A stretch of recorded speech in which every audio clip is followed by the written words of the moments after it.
All right. Oops. It is 6:30, so let's jump in. Jeffrey has our roll call list, so I don't know. He'll be here. So we'll give him a minute and then we'll do a roll call once he's here. Oh, you have one with everybody?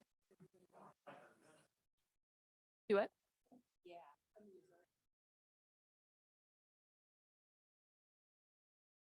Otherwise, so we did receive an update from our presentation for City Council. Mr. Adams updated me. So instead of having a presentation that is moved, we're just gonna squish it all into the final presentation, provide them the slides that we already have. They have them now, so they'll go through them and then they'll be able to prepare questions. Have it? On the 20, September 20th.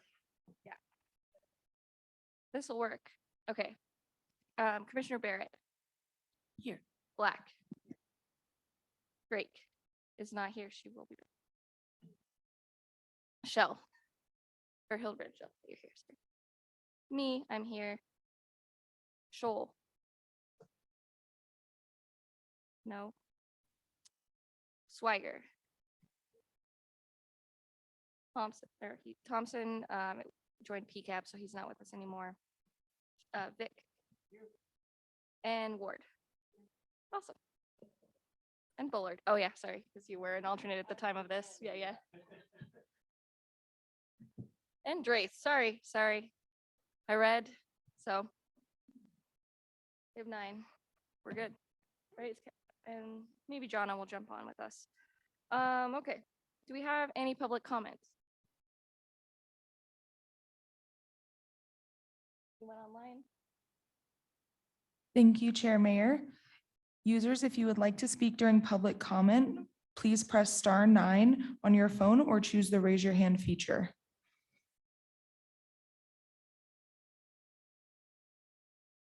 Chair Mayor, we do not have any public comment. All right, moving right along then. Subcommittee updates. Commissioner Vic, do you want to go through the ethics?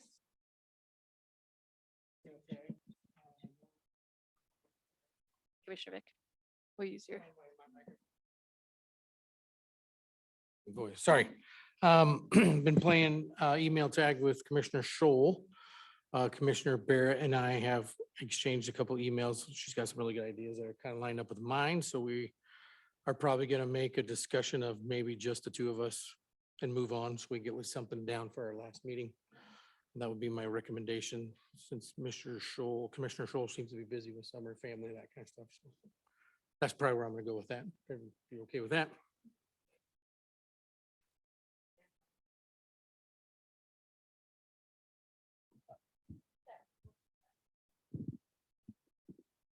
We like you though. I like you. Commissioner Barrett, do you want to speak on the other one? Yes, please. Sure. We had a subcommittee meeting and it was very productive. We decided job 1 was to reach Mr. Mendoza and find out if he was interested in participating, if he still lived here, that kind of thing. And so I did have a wonderful discussion with him.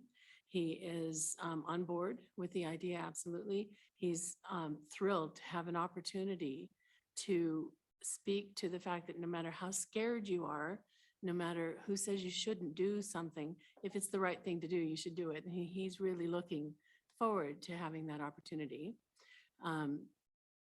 We talked about the idea of having that presentation at the Latin Heritage Month celebration that Heart and Soul puts on.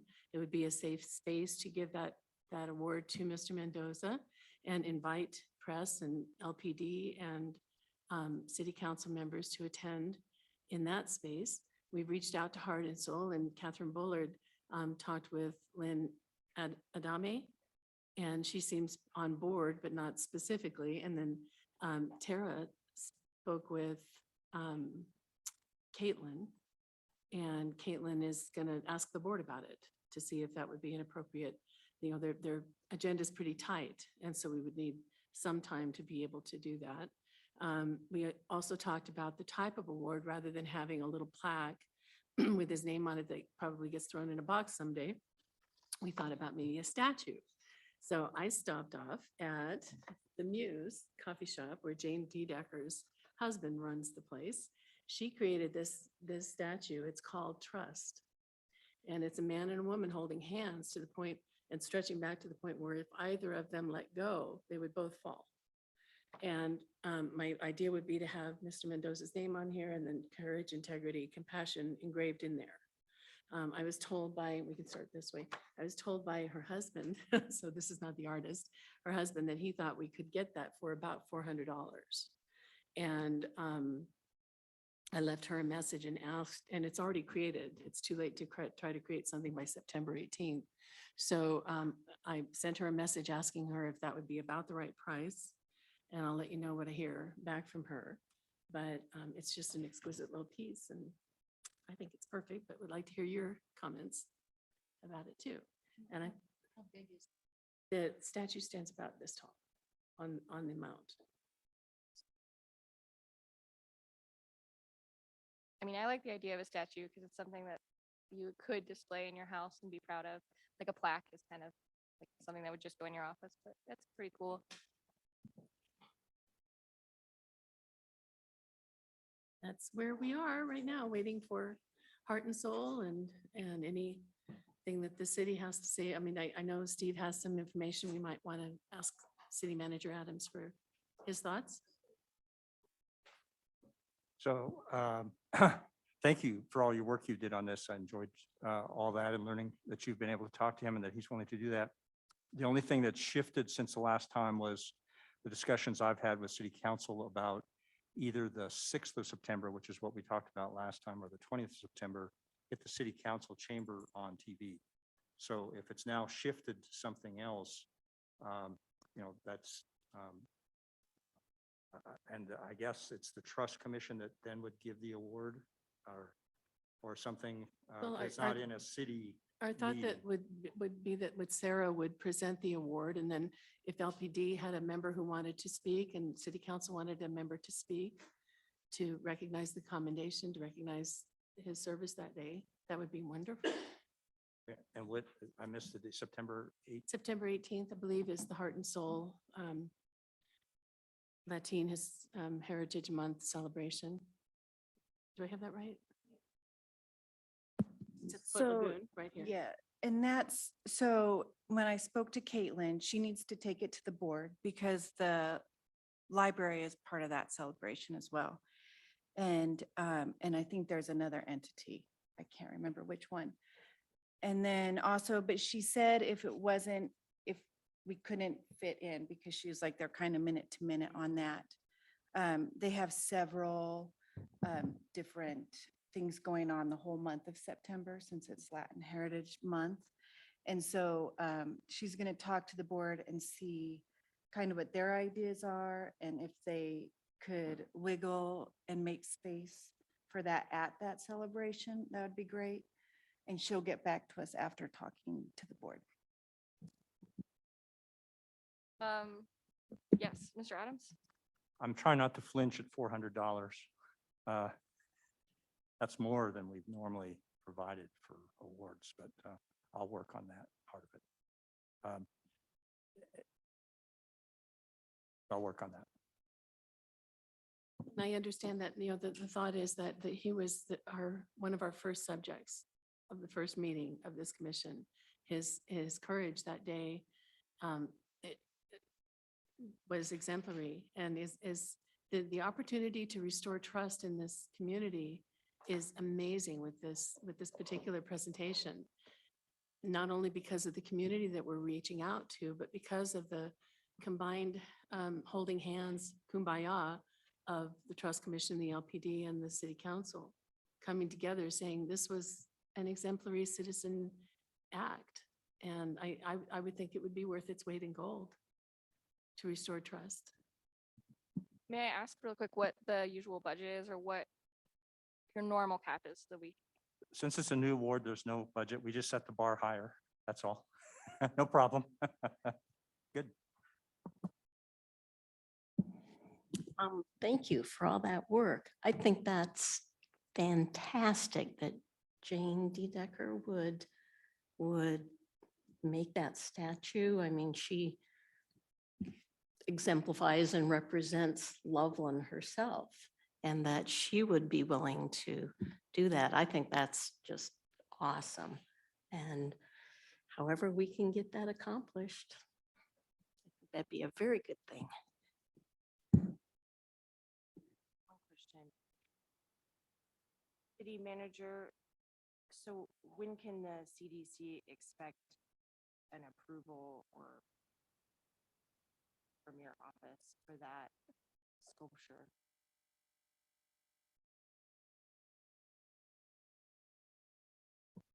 Are you going to try and put a plate or anything on it too? Besides Sculpture is- just the statue The itself? sculpture's already made Right. and mounted. Did you guys get to see it? Yes, I'm looking at it, but, Okay, it's made and mounted, so they would only have to do the engraving on it. okay. So is the 400 include graving or do we need to add some more for that? I don't know, because I haven't heard from the artist. Okay, Just her if you can husband. let us know that, Yeah. I can let you know. We'll go look for the money and find it, so that we give Can you- ourselves Are time. you able Then to ballpark it for approval? 400? Mhm. Yeah, yeah, Okay. I'm pretty sure it's okay. Okay, Yeah, we just got to find where to find it. thank you. Thank you so much. And it would be wonderful if she could be there to give it to you or whomever.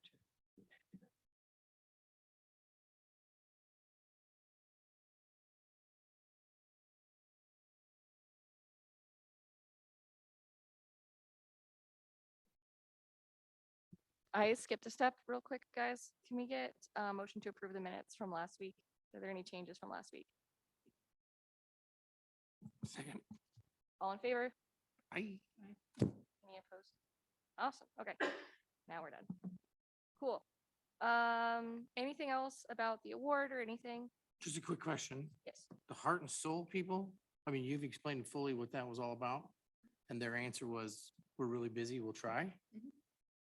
Cover that. Just asking. Commissioner Drace? Yes, I think it's great. Heart and Soul does great work.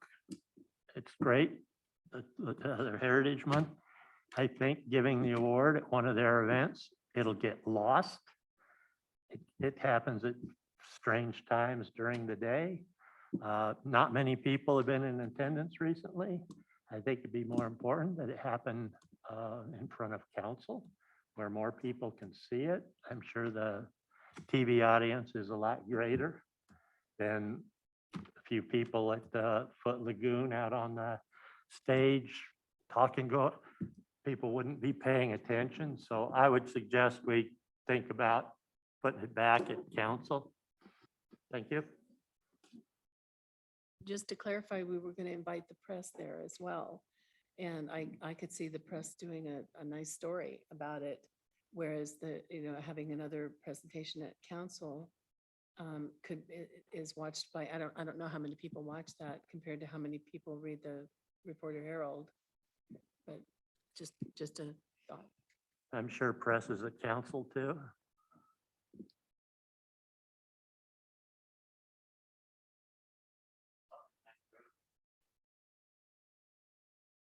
That's just my thoughts. Thank you. Yeah, thank you. I think that the subcommittee, once they hear an update from Heart and Soul, then we can have further discussion on the who, what, when, where, whys next meeting and get it all set and ready to roll. And we'll have approval and hopefully we can buy it then if everyone's on board and just have it ready to go. So yeah, look forward to hearing about that next time. All right. We are ready for Chief Stewart. Are you ready for us, Chief Stewart? Yes. Okay, so I think just in order to manage ourselves again, we're just gonna go around the table and then we'll come back through. So everybody can have a turn. And then, yeah, we'll just open it up at the end. Ready? Commissioner Bullard, do you have any thoughts to start or we can come back around? But okay, Commissioner Hildebrand, Michelle?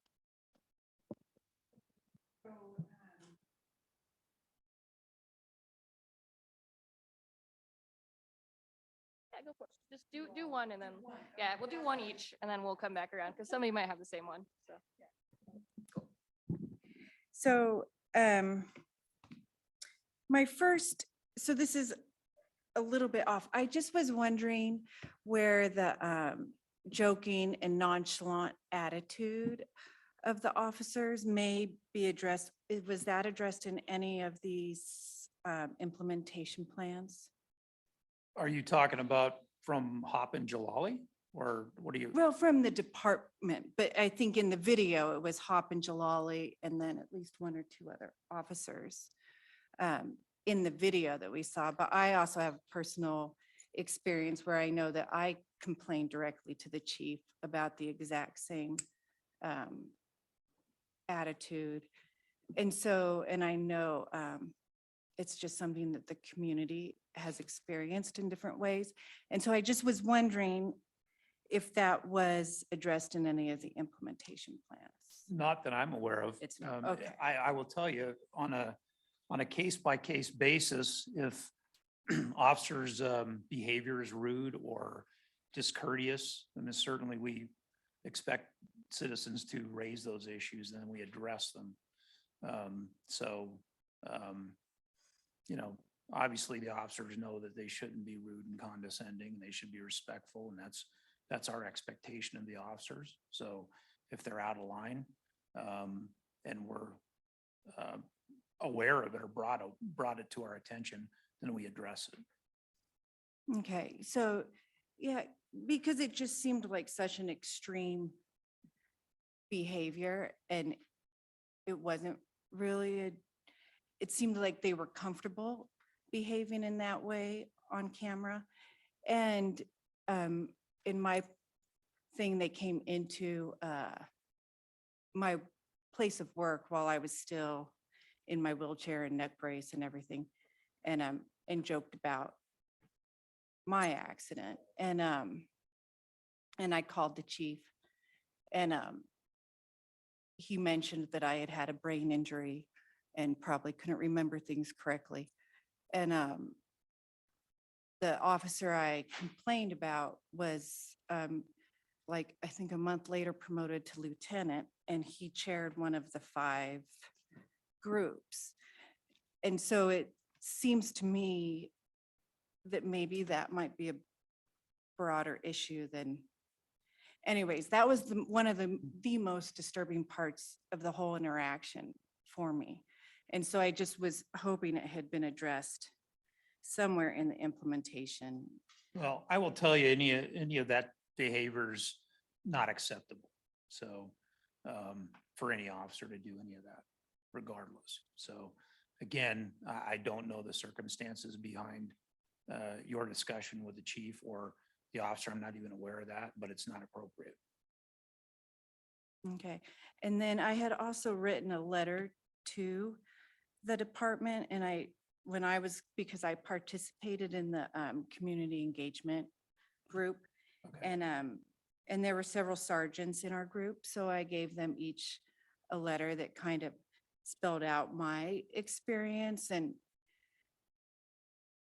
wanted to convey it in a really positive way, that the community wants to work with the PD. We don't want to villainize the PD, but it's hard sometimes when we don't always agree with the policies. And then when we're treated, at least in the way I was treated and the way Karen was treated, it makes it difficult to come forward. But one of the specific things I mentioned in the letter was the holiday party where the officers were at the party with several residents, and they were belittling me and my 2 kids and how our injuries weren't even serious. And yet my youngest kid, and this is 5.5 years after the crash, is going in on Monday to have a total hip replacement surgery that will be monitored the rest of their life, because they'll probably need 2 more hip surgeries like that in their lifetime.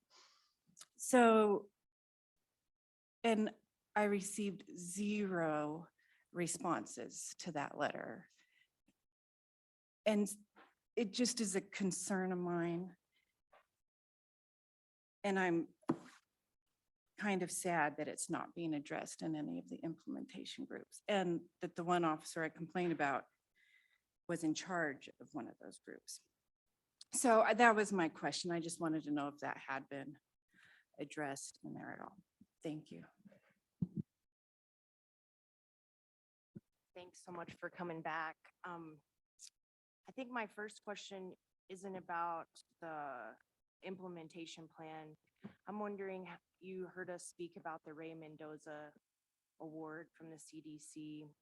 Do you support his actions and the CDC recognizing him for his service? Absolutely. Both. Yeah. That's what we expect. I certainly expect that. And that creates trust between the police department and the community. So absolutely, I applaud him for coming forward. It's very disappointing, obviously, to find out that the former sergeant didn't take his complaint, which is not acceptable. So yeah, absolutely, I applaud that. Mhm.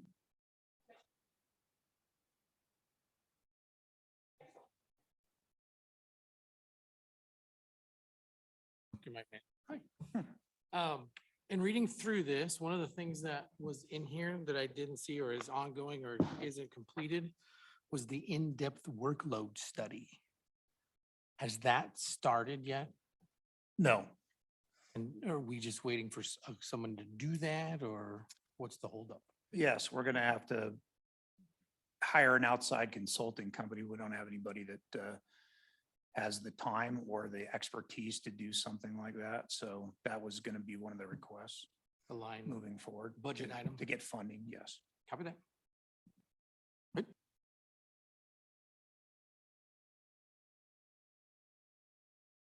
Hi, thanks for coming tonight. At our last meeting, the Community Trust Commission talked about how we were primarily focused, not primarily, but we were focused on the number 4 and the number 5 areas. I don't know if you have, yeah, you have a copy of that in front of you. Yes. And this is just a general question. There's an April 2022 status and then a June 2022 status. And it looks like a lot of them are still recommendation pending. So I'm just wondering if you had any kind of update in general. Yeah, I don't expect you to address each individual, but if there's some that have gone between June and now have gone to a completed status or a back burner status, or if anything sticks out to you on there in those the 4 and 5 area. Yeah, so, excuse me, with 4 and the community engagement, that all is gonna come from, or the majority of that's gonna come from request for FTEs to build that community engagement Okay. group. Right now, we just have Sergeant Wasilka kind of doing that part-time. And until we have staffing that we can remove him, or actually move him from his patrol status to doing nothing but working on that, and then we have to bring officers over. So that was a big part of this, is getting the funding available to actually develop that community engagement team. And it looks like that was 2 FTE. Did I read that right? 2? It's actually a lieutenant was a request. Oh, yeah, Within down that, here. a I see lieutenant, that. a Mhm. sergeant, and then 2 officers. We have a Dave Sloat. I think maybe most of you know Dave. Dave, we would just take his position and move it over to the community engagement group. Okay. And I'm assuming that approval for more FTE is that part of your budget process that has to wait until the next Well, yeah. budgeting go around, or? Yeah, how you do that? well, not next go around. I'm actually going to be meeting with the finance director this week to have a discussion Okay. about what we can move forward immediately to ask for from a supplemental appropriation for 2022. But that's also got to go to council first to get approval from that. And then things that we can ask for in the 2023 budget. And then potentially beyond, the way it gets set up for, there's quite a few needs, but obviously we can't ask for them all at once. So that's part of it. The one thing I was just looking at under 4.6 that talks about the social media, so the PIO social media piece. So we currently do have an officer up handling the social media piece. So that's made a huge difference, quite frankly, in our presence on social media with our Facebook and different things. The PIO position, that will be opened up this week for a new PIO. So I will tell you, it'll probably, if it opens up tomorrow, for instance, it's probably going to take a minimum of 3 months to get somebody in place. Part of the request also moving forward with the FTE is a supervisor over the PIO unit. We're still trying to massage some of that. I think we have an opportunity to use an existing lieutenant that's up in our Special Operations Bureau, maybe to oversee several of different units. So if we can do that, that does save us the ability or the ask for another lieutenant from that. So we're trying to be fiscally responsible as well. But a lot of these things are going to be dependent on how we move forward, dependent on what is approved. And then under 5, most of that, I don't have any issues, quite frankly, with the recommendations there. It is a PCAB It's mostly around is, PCAB, yeah. is actually under council. So that's actually going to have to go to them for approval, my understanding, for the recommendations as far as that goes. But the recommendations that are in there, I don't have any issue with. And in fact, one of the things that I've said to the PCAB board the last few months since I've been in the interim position is that I want them to be more involved and get involved in review stuff. So some of the recommendations under 5.3, where it says a minimum review of all policies and trainings related to use of force, hiring and promotion, police accountability, and then also receiving timely briefings on critical or newsworthy incidents. Those are things that I've had discussions with them about. I've brought, in fact, next board PCAB meeting, there's a recommendation based on some of the changes legislatively as far as crimes and the classification of crimes that they have actually lowered legislatively.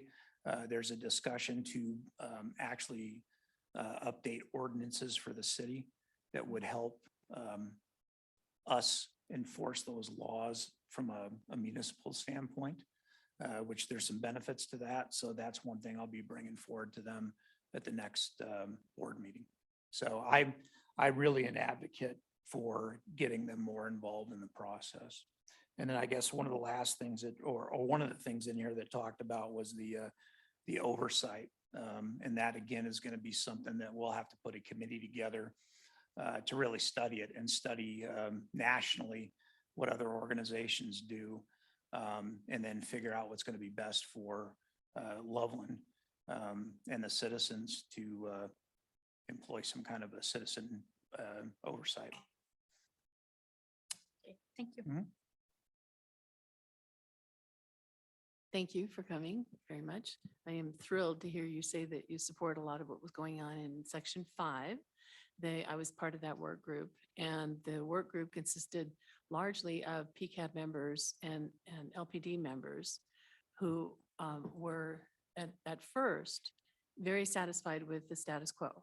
They were very against most of those recommendations, and they had their reasons all over the place.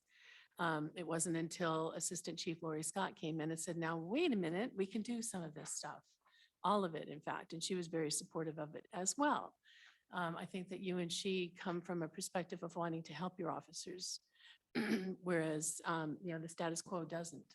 So when you came to us the last time and talked to us more about the resources and personnel that you needed than you did about what was going to be implemented, that did not come across well for me. And just as a suggestion, and to let you know, honestly, I would not be interested in supporting more resources or personnel to support the status quo. If you would approach that the way you are tonight with, these are the changes that we want to make. This is the personnel and the resources we're going to need. I think you might do better. Well, thank You need. you for that. I appreciate that. Thank you.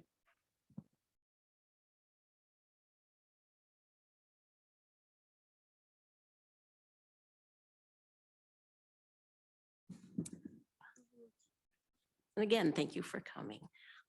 I had just a couple questions where you refer to the effectiveness of DDAX. What is that again? Okay, DDAX is our data-driven approach to crime and traffic safety. So it's Okay. essentially, it's data-driven, Mhm. which in the name, to actually look for where we have hotspots of crime, if you will. So where Mhm. crime is occurring most. Mhm. And then you use that information, so from times, days, where it's prevalent there, to direct your officers to go to those areas to hopefully combat that or hopefully stop that from occurring. So that's what it's. That's what that yeah. is. And is that being used in, like the officers are now assigned to an area so that they can get to know the people in their area and the business owners? Yeah, so we had done district policing for years, Right. way before I got here. And we did it since I've been here. And then we actually went to more of a format where officers could go anywhere in the city to patrol. So whatever, quite frankly, I can tell you, my two prior organizations, my first one, that's the way we patrolled. Just you're assigned to a city, you go anywhere in the city. And then my last agency, it was district, very similar to Loveland. So I would actually tell you there's pros and cons to both. Right. Um, True. So the belief behind the district philosophy is that people will work in those districts and really get to know the people in their Mhm. districts. What the organization has to do is really push that, right, from a culture standpoint. So really embrace that and get officers involved in that. Otherwise, they could be just assigned to districts and not do anything, right? So, Right, and then there becomes an issue between, well, this is my area, I'll just stay in here and I won't go outside of that area. And that doesn't work real well from a policing standpoint, quite frankly. So I've been involved in both. The one where it's just you go out throughout the entire city. The officers tend to find their passion of what they like to do. And so you guys don't really know my background much, but I spent a majority of my career working street gangs. So I worked them in LA County and then I was working them down in Aurora. And so the cities that I worked in, or whether it was Aurora or in Paramount, where I spent most of my time in patrol, I would go to those areas to work the street gang area. So I would build Relationship. rapport relationships with Sure. people. Exactly what you want from the Mhm. districts, but I would do that based on passion. Does that make sense? Mhm. So, or other officers might like working narcotics a lot. So they tend to get to know the people that are abusing narcotics. So if you're looking for people, something like that, you'd go ask that officer and say, yeah, it's this person, right? So Mhm. there's some ownership from a passion Very standpoint good. as Yeah, opposed to just, very good. here's a district and here's where I'll drive Right. around in. I can tell you, going back to it, it's going to change the way DDAX is the application. And that's part of how we got to move forward where we have to work on that. Because our DDAX zones that are identified weren't based on the districts. They were just based on zones where we were having the majority. Right, So right. you could Remember that. have split districts that have the same kind of issues, or Mhm. it could be most in one district. So one of the things that I can tell you that I'm pushing with our officers, and as we move forward, what I expect of them, well, first of all, we just got, well, in June, we have a new crime analyst who's working through and getting familiar with the program and what we're doing. But one of the asks that I'll have of the officers is that they will have to do at least, one or two projects a year that within their respective district, that they're actually doing something to promote community relations and I also have an expectation they'll start going to, if they have HOAs in those areas, start showing up for that. If we're, my drive has been to try to get more out in the public and set up public meetings. So that'll be stuff that I would be going to and have them set it up in their districts. That's kind of bleeds over a little bit with the community engagement team, but there's plenty of work to be done in that area. So that's what we're looking at with the DDAC standpoint, or how is it going to be applicable in the particular districts, and how can we use it best in those districts as opposed to just where the hot spots are at. Right, very good. Okay, thank you. Good explanation. Thank you. Commission, oh, follow-up question? Sure. That was a great question. And I kind of had a question, and I figured since you were on that topic, maybe it'd make sense to follow up with that.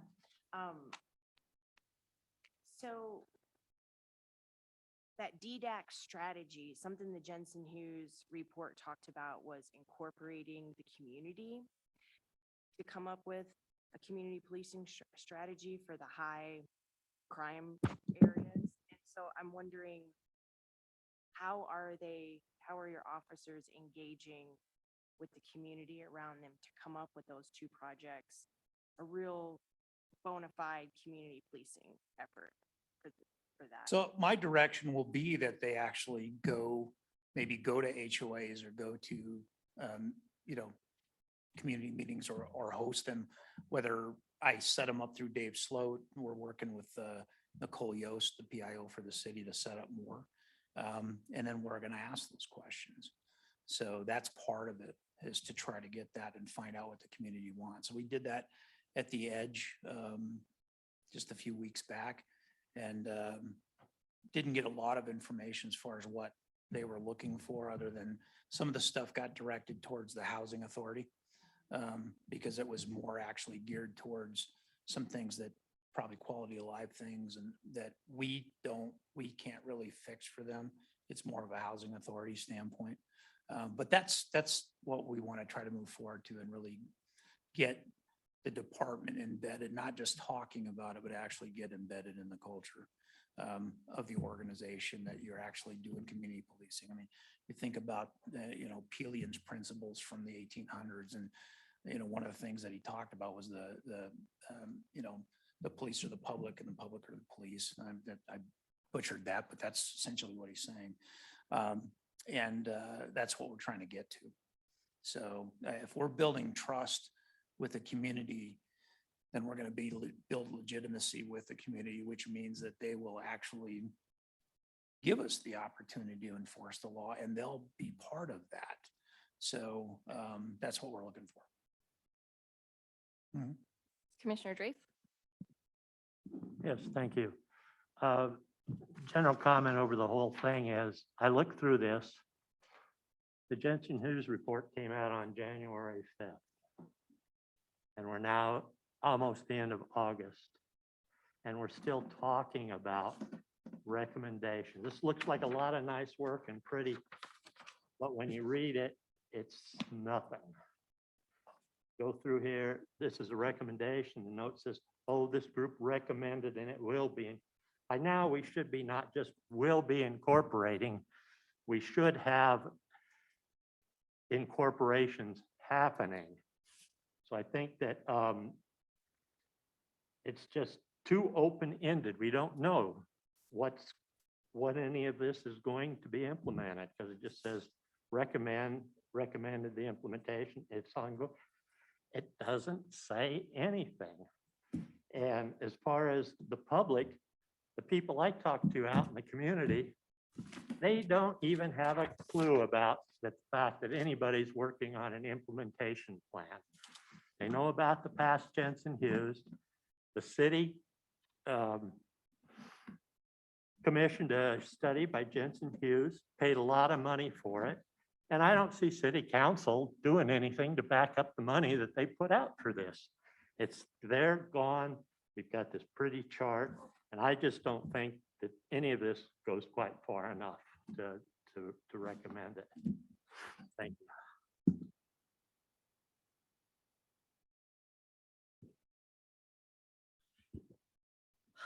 Kind of following up on that. And being respectful with this, I know that we are in the beginning stages really, or of a search for a new chief of police. And you have been filling in fine in these months. My understanding is that this is still going to be a months-long project. So this is where I'm getting with Commissioner Draith's understanding. You're talking about these things that you would like to see. So are you going to wait until the 1st of January if you become the chief of police? Or are you going to be doing something about this before the 1st of September? I'm already working on this. Okay, So just talking about the community engagement stuff, I've had 3 different meetings so far. okay. Trying to set up more to hear. Now, I will tell you that when we did the listening session on, well, actually it was the day before I became the interim, you know, it was opened up to 30 people. I think 21 people showed up. I did another one, campfire with a cop at the Foundry in May. 4 people showed up. And that's been advertised. We did the one at the Edge. I think about 10 people showed up. So we'll keep doing it, and I'm going to continue to do it. I'm not waiting for January. You know, some of this stuff is going to take some time. We just can't implement it right away. There's processes that we have to follow, especially when it comes to asking for additional funding that was recommended in the not only from the assessment, but the work groups. Those are all things that are part of a process that have to go in front of council, and I won't be in front of council probably till September. So, and then from there, it's going to take some time to actually, and then once we hire people, that takes a little time. So it's not going to happen overnight. I wish we could just snap our fingers and make things work, but there's a process to it. So it's going to take some time. And again, with Commissioner Draith, we agree sometimes, we don't sometimes. This is good. There's a lot of different recommendations. It's not 1 or 2 or 3. And my experience in being around the city of Loveland is that it's really easy to soft pedal and put things off. And so what I am wanting, and I would suspect my fellow counselors would agree, is that as soon as the timeline can be begun for each thing, that it be begun and not soft pedaled and put in the back burner and never done.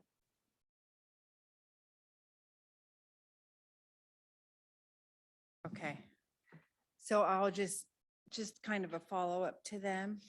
I saw a thing on Facebook and SRO, what was his last name? I don't know. He had stopped at a I think it's Louise. Louise. Oh, Castellanos. Yeah. Okay, yes. So he was on Facebook because he had stopped at a park and was letting the kids like check out his car, and everybody was excited and it was super cool. And they took pictures and put it on this Facebook page. And I mean, the community was so excited about it. And it's all about that piece of community engagement, like getting down with the kids, talking to them, joking, having fun, like interacting with the community in a completely non-aggressive way and just enjoying the lunch break he was on or whatever. And with that, a lot of the comments were like, it's so good to see a good cop. And they were like, we wish that the bad cops would be weeded out of the department so you knew who was good and who was bad. It was kind of like a summary of like 120 comments. Really positive, but I think what's hard is when the community is hearing zero accountability for the bad apples in the department. I think we all know not all of them are bad apples. But it would be really reassuring to the community to know that those ones are being weeded out so that we can really trust that when we run into a cop on the street, they're going to be a good apple 99% of the time. And so that's just my little piggyback, because reading that was so encouraging. I mean, it was super cool to see that interaction he had with the kids and then hear the community responses. So, side note. And then, so back to my question. So with the domestic violence investigations, and I'm sorry, I'm not really going off of your implementation plan That's because my fine. brain does not like Fine. compute that very well. So with this latest one, the latest article was that the investigators had gone above and beyond in investigating the murder threat that they had received 2 days before it happened. And, but they said they didn't know who was actually being threatened. And my question, and then I was tagging this with the 14-year-old that was being arrested for domestic violence because she hit her boyfriend, who was 18 years old, in a parking lot. But the 18-year-old didn't even press charges, but the cops went to arrest her for domestic violence anyways, and that's when her father got tased. It just seemed like really not a consistent line of domestic violence philosophy. Thank you, my words. And so I was just wondering, like, so when you do an investigation, is it like standard? So if they went above and beyond, I'm kind of wondering why they didn't run a background check, because I think it would have popped up really quick that he was going into court in a week because of this woman here in Loveland that was accusing him of some serious allegations. So that's where I was confused about the above and beyond investigation and then this 14-year-old that slapped somebody and how serious that situation got. And how this situation was kind of like, it's not serious. So I wasn't sure, like, do you guys have like people who investigate domestic violence, or is it just falls on whoever's desk is there to investigate it? Or does domestic violence have its own slot or not, I guess, is my question. All officers are trained to handle domestic violence calls. So it really, whatever officer is assigned to the call, that's the officer that's going to investigate it. As far as domestic violence, when there is probable cause to make an arrest for domestic violence, the CRS mandates officers shall make an arrest. So if they have probable cause to believe that something has occurred.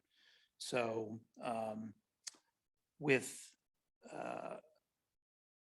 just to give you some clarifying points, and I know that was in the, I believe it was in the media, in the press, but when the officer took the call from the individual that had said he ran into this individual that said he was making threats against his wife, the officer did start digging into finding out who the wife was. Well, the wife is not the person that was murdered. The wife is a person that has a protective order against this individual. The individual that was murdered is not married to that. So based on what the officer knew at the time, he's investigating it based on the belief that this guy has potentially made some threatening comments about his ex-wife who lives in Denver, who has a protection order against. those things become on a case-by-case basis, whether or not an officer can articulate that there's probable cause to make an arrest.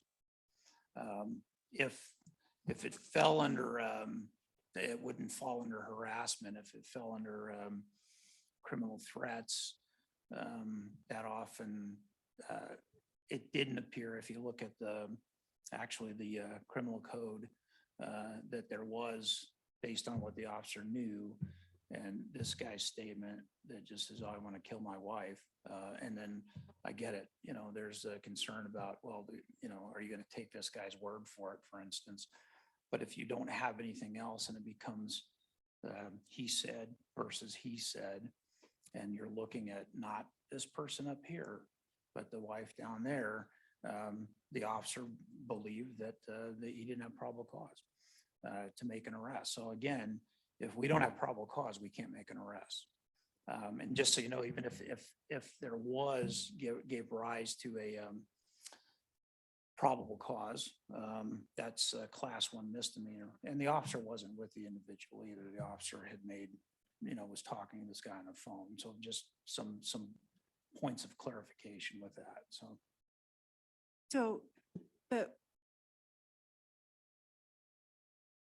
So in my mind, I would think like, oh, I would have ran a check on the guy specifically and just seen. It just seems like that would have popped up really clear. I would imagine if you ran his name just to see like, is this threat? Anyways, I'm not investigating that. But what I want is because, again, a lot of the community comments, it came up that women who are in situations where they're trying to get protection from the police, because that's what we're told to do, they don't always feel like they're getting that protection. And they're also, then it goes back into the, oftentimes they're treated in a demeaning way. And then to see how the girl that was accused of domestic violence was treated versus how the man who was accused of domestic violence was treated, it goes into that whole, how women always feel like maybe our word isn't as heard as men's words are heard, or heard in a different way. And so it kind of went back to my first question about, is that how the police are interacting with the community? Is that being addressed? Also as we implement all these recommendations, may or may not be. But anyways, so that's just community feedback that I've heard. So thanks also for explaining all of that.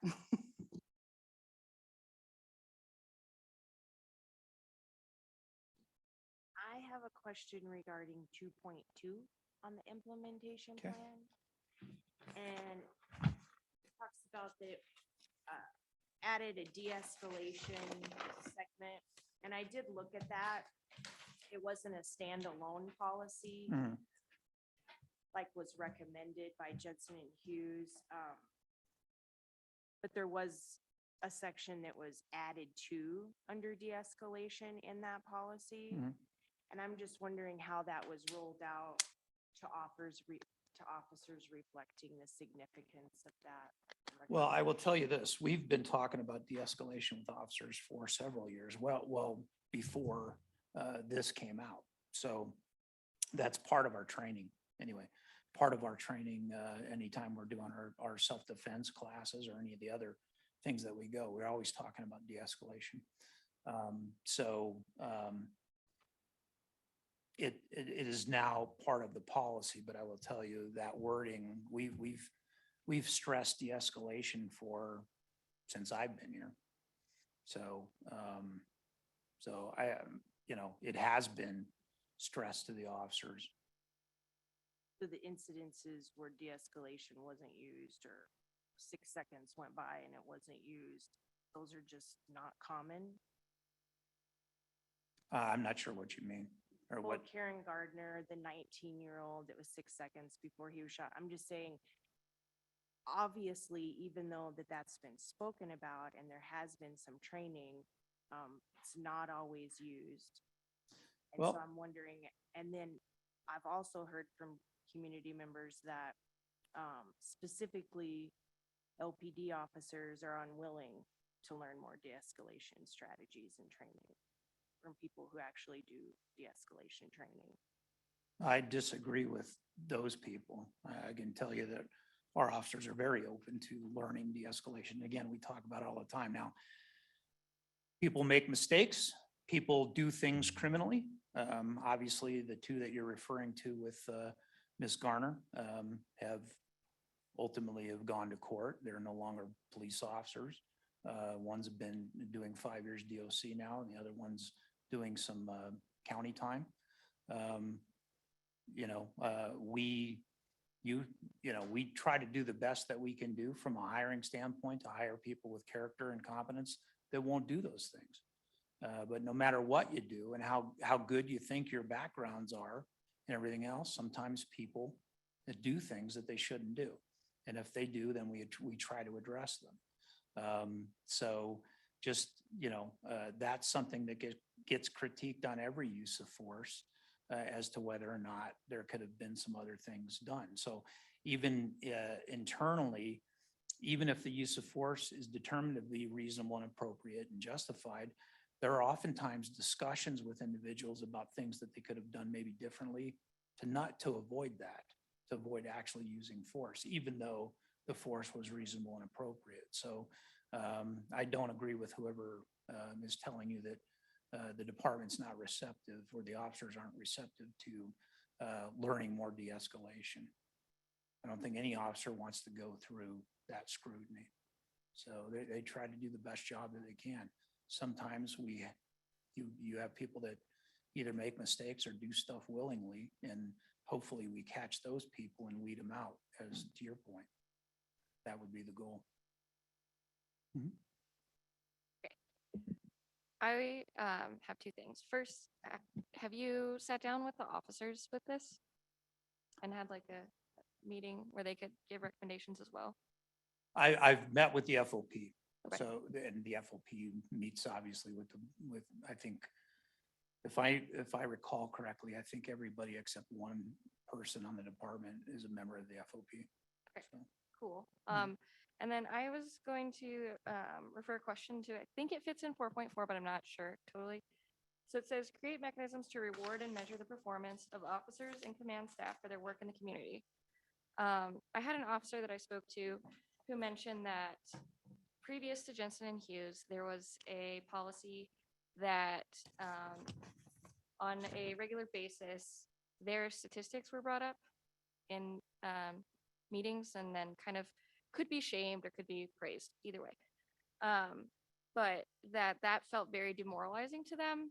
And so the Jensen and Hughes, after Jensen and Hughes happened, that kind of went away. And now they're saying it's going to be brought back in some way. And I'm curious if it's referring to this. And if you're trying to let people focus on their passion areas, if you're measuring them all against each other, I feel like that kind of kills that passion. If you're saying you had 5 arrests this week in whatever, and you Mhm. had 5 over here, but you only had 2, but it was like a crazy thing where they worked with a lot of people still, but they didn't get all of the engagements. I just think that could be, I don't know how you're going to measure it, so I'd be curious about that first. But if you are trying to encourage passion, I don't know that it's a great idea to compare, like it's apples to oranges, so. I agree with you. In fact, I could tell you this, I've gone to several briefings and just individual discussions with officers. Well, first of all, I'll tell you this. So what came out of the assessment, they talked about the 10 activities a day. I can tell you that there's never been any officer. When I heard about it, I kind of raised the issue about having that. I kind of referred to that as a quota, and I don't think that's appropriate. But I can also tell you that no officer has been reprimanded or given any kind of discipline or anything like that for not meeting those 10 requirements. Now, for me, I've made it very clear to the officers, I don't subscribe to that. I don't want that. What I do want them to do is chase their passion. Because what you end up finding out is everything evens itself out. I want officers to go out and stay busy, because I think that's an expectation that the citizens would have of the officers, and do what they enjoy doing. Because if they do that, they'll come to work with passion. And so my goal is for them just to again, and I can tell you that's just based on my experience in working. All of the stuff evened out. You enjoyed coming to work. You did your thing. Yeah, I get it. Officers have to be well-rounded. They're going to have to do things at times that they might not like to do as much, maybe write traffic tickets at times, those kinds of, if the behavior warrants it. But I can tell you that we also, about 50% of the traffic stops result in warnings rather than actual tickets. So we give the officers a lot of discretion to enforce the law when it comes to certain things. Obviously, if there's a more heinous crime, less discretion, those kinds of things that apply. And sometimes you have CRS that mandates you shall make an arrest, so then you have to do that. But I've talked to numerous officers, and I just want you to go out and enjoy your job, go do your job. Because if you do, and treat people, excuse me, like it's your mom, as long as you like your mom, right? And if you do that, not only will you be passionate about the job that you do, but you'll treat people right.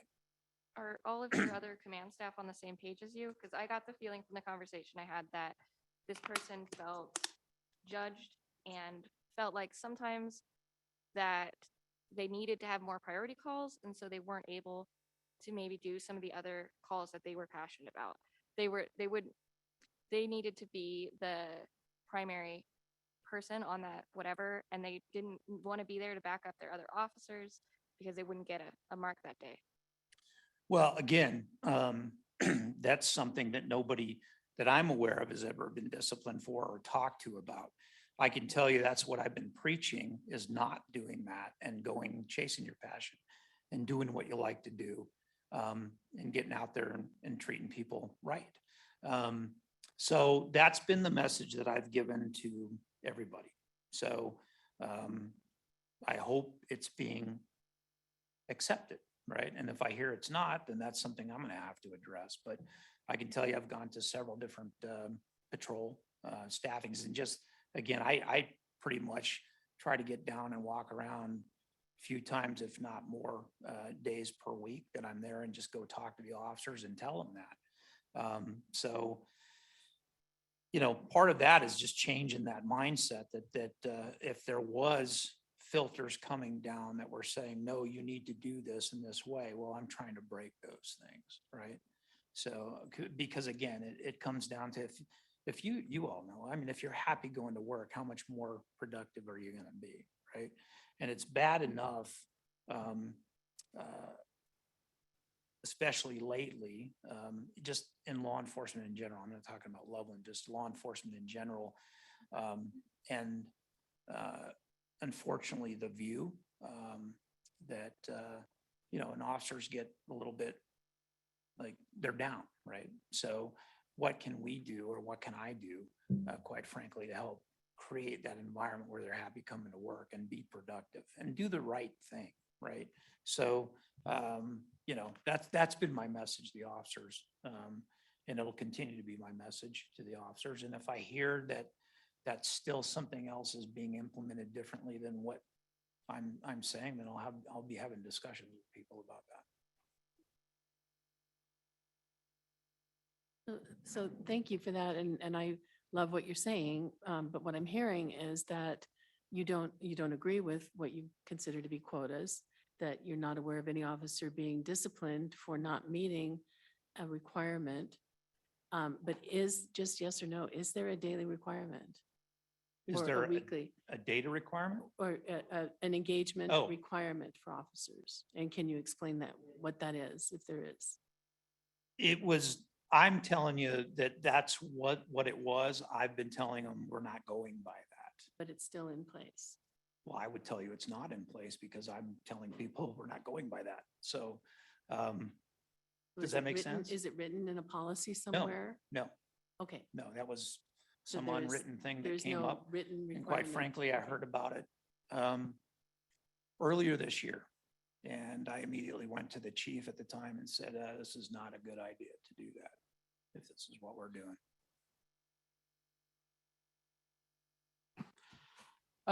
Again, thanks.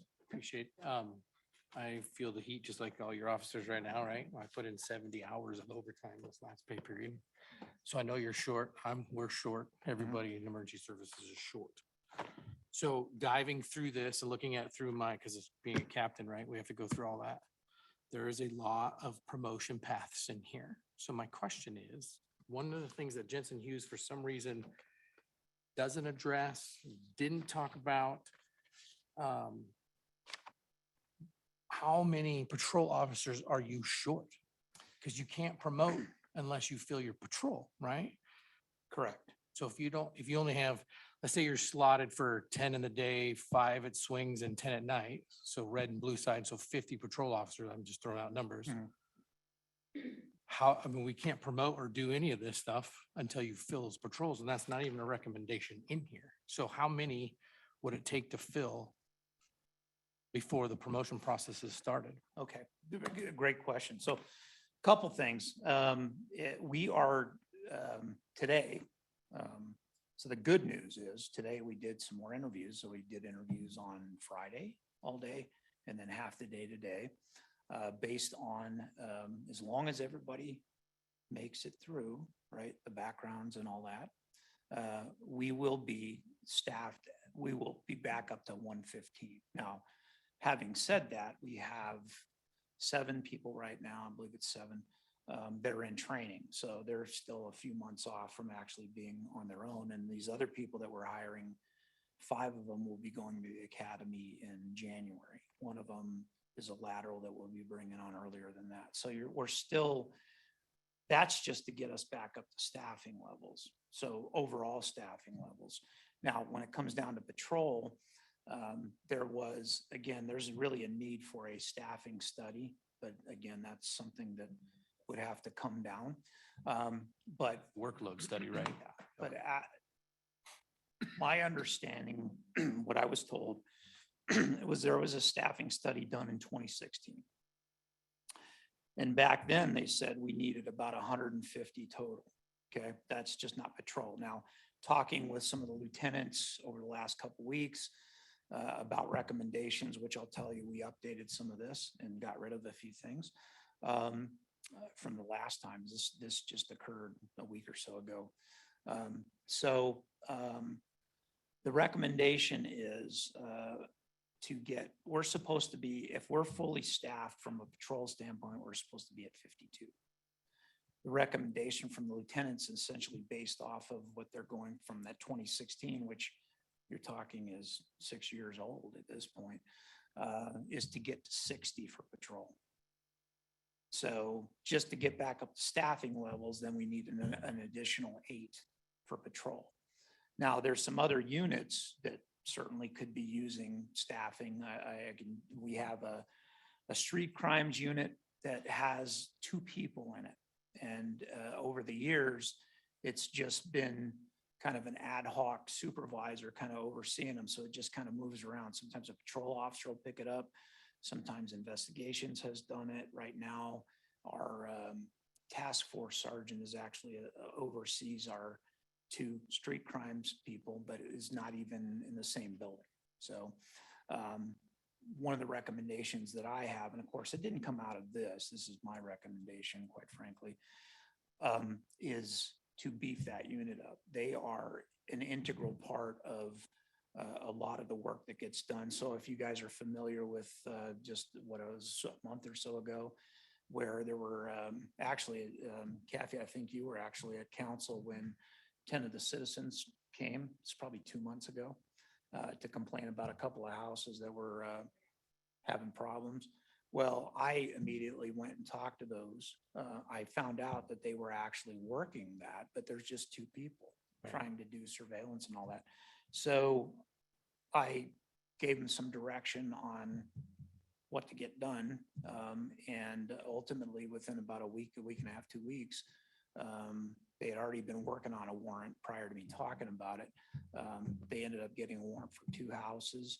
They served the warrant. They got a half a pound of meth out of a house and 780, I think, fentanyl pills. And then code came in and actually condemned those places. So that's the type of work they do on a daily basis. Homicide suspects that just a couple weeks ago that we ended up getting, they're doing surveillance on that. That unit is an integral part of fighting crime in the community. And so I'd like to see staffing in that. That didn't come out of a recommendation from this. Honestly, I can tell you what we have done is we've looked at this and we're looking at really the focus is going to be more, I had listed, and you guys will see this, the commander positions. I've scrapped those. We're looking at trying to maybe figure out how we can, we certainly need another lieutenant in patrol, but we also need maybe a lieutenant for that community engagement team, unless we can give that assignment to a lieutenant to oversee that unit and other units that we have up in our special ops bureau right now. Problem with that is stretching a lieutenant too thin and he's overseeing or she's overseeing, 5 or 6 units. It's a little bit more difficult. So, so the recommendation really has changed to where we're really focusing on the FTE part of it from an officer standpoint and beefing up that so that we can actually do a better job from a community policing standpoint. Because I know that was one of the concerns from the officers is they're stretched too thin and they don't have the ability to go out and do community policing things. Now, I will tell you this, I argue a little bit differently. Every time an officer contacts anybody, they have the opportunity to community. Every contact with anybody, you're a boundary spanner for the organization. So as you know, however you treat that person that you're dealing with, they're gonna come back and take a picture of your organization based on how you interacted with them. So for us to Chief get, Stewart, can I jump in really yeah, quick? absolutely. Okay, so we're down to just a couple more minutes with Yep. you. Would you be willing to spend a few more minutes with us? Sure. tonight? Okay, do you have like 10 more extra minutes? Does that work for everybody? All right, yes. So let's go ahead and keep on moving. Yeah, so Yeah, I we've think- got them. very good. That answers my question. So your whole thing, it sounds like your goal is to hit 62, 60. 60, Just because in patrol that and then provides 2 for the street vacations, crimes. time off, Yeah, yes, relief, and everybody can be a little Yes. more happier. Yeah. Very good. that's the hope. Thank you. Commissioner Ward. All right, Commissioner Barrett.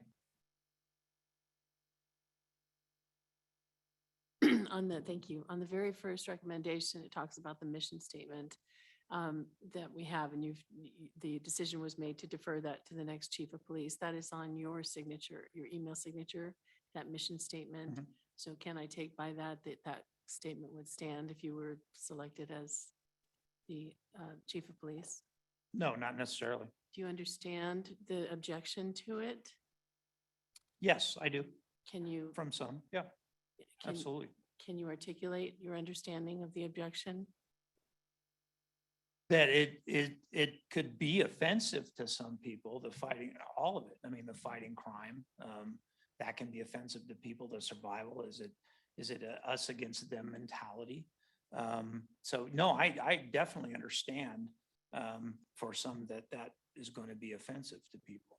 I can also tell you, I've heard it from the other end, how much people like the simplicity of it. And actually, if you look into it and what the intent of that was, it was much deeper than that. So it was about the community and the city and the police department working together. So when you talk about survive, for instance, helping citizens survive, helping them work through issues, as well as officers. So that was really the intent. It wasn't an intent to offend. I wasn't part of it. I wasn't here when it was developed. But I'm not, certainly if once there's a seated chief, and even if it's me, we'll put a committee together. And if we need to change things and get community's input, we'll change it. The reason I bring this up and is because the overlying theme that we hear is the culture, is the everything that could have gone wrong that day with Karen Gardner's arrest went wrong. And that the root cause of a lot of that was just a culture thing. And so, I'd like to see you address that without blinders on at all. Oh, absolutely. Under- I will tell you this, I don't agree that it's a culture thing. Okay. And, you might say, well, you're biased because you're in the, like, I've worked 2 different organizations. I've come to this organization. I've seen this organization. We have great men and women in this organization No that doubt. really care about the citizenry. And we hear it all the time. I have never, I can tell you, we still to this day, and that was one thing that impressed me when I got to this department, how many times we got through the electronic commendations awards things, thanks for officers about how nice they were to people. Even if they got tickets, they were like, well, yeah, I deserve the ticket, but the officer was so nice. We got one not too long ago on Officer Abe Hill, probably about a year ago, I used this, where an individual had done, I think, 7 years in prison for narcotics trafficking or whatever, and actually is out, is cleaned up, actually wrote a letter to the department to thank Abe for arresting him. I'm sorry, I never meant to. No, to, I'm just say saying. that there are not wonderful, Yeah. wonderful officers. Yeah. It's just that us versus them is what a lot of people are feeling. If you're not seeing that, that's wonderful news. I hope you're right. Well, we'll address, I'm telling you right now, and we have, and there's things I won't talk about people that we've dealt with that are no longer in the organization because they didn't reflect the values of the organization. And we found out about that and we've dealt with them. That's not stuff that we just, we're advertising, but we've done that. We do. And I take this very seriously. So,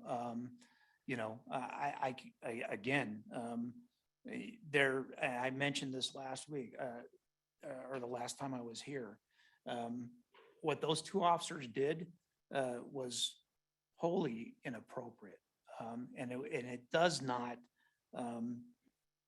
what they did does not, we own it as an organization because they worked here and they were working under us when this happened.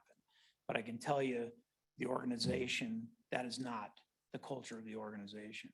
And I will do everything I can in my power to weed anybody out that thinks that way as well. That's not what we need. And no organization needs that. So I'll leave it at that. Tara has a quick follow-up, if that's right. So personally, that's really important to me. One officer, because it sets a focus, I think, a mission statement. And so it focuses on the officers keeping themselves safe and fighting the people in the community. And so the officer told my mother after she had just been told by the doctor that they didn't think I would survive, that it was worth the cost. Yet the cops are not, they don't pay the cost. We do. I paid over $100,000 out of my pocket, which I have not. So they don't pay the cost. So those words should never come out of their mouths. And then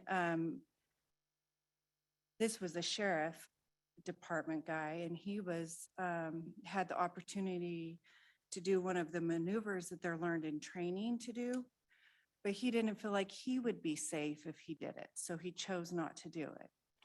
And so, me and my kids almost died. So I just think like changing the wording on the mission statement changes a focus, and it is relevant to the community to know that the law enforcement officers value our lives, and we're not worth the cost of whoever has to pay the price.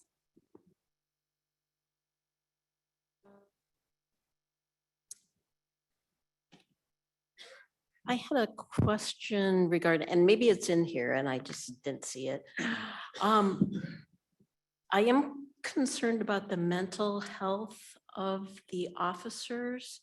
And in like the Karen Gardner incident, things came out, and I don't know if they're true or not, about the one officer, some background problems that he had, personal problems, I should say it that way, that he had that might have contributed to him being not the best officer that he certainly should have been, could have been.